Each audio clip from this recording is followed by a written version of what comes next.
Hey everybody, today we're gonna make a dessert about Valentine's Day, and let's go!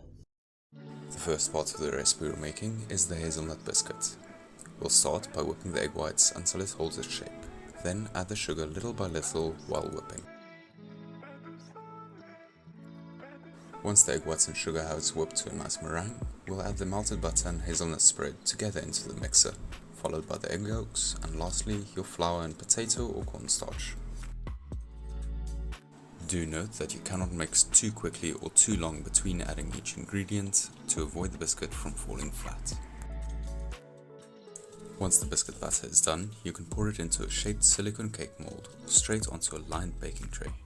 However you decide to do it, try to keep it around 1 cm tall. Bake in a preheated oven of 170 degrees Celsius for 12 minutes.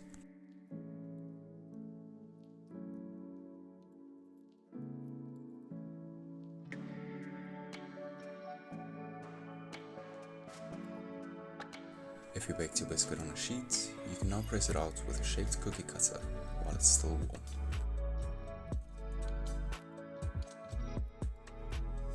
Now, we'll finally chop some hazelnuts to use in the rest of the recipe.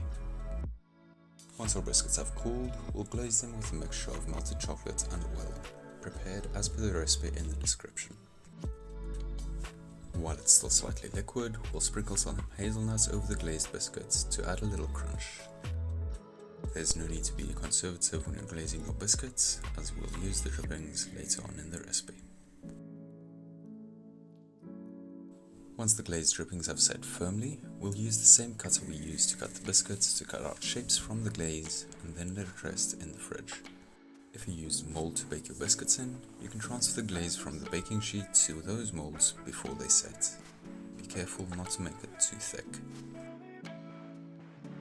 For the last recipe, we're making a hazelnut chantilly by whipping together cream, mascarpone and hazelnut spread. It all comes together very quickly.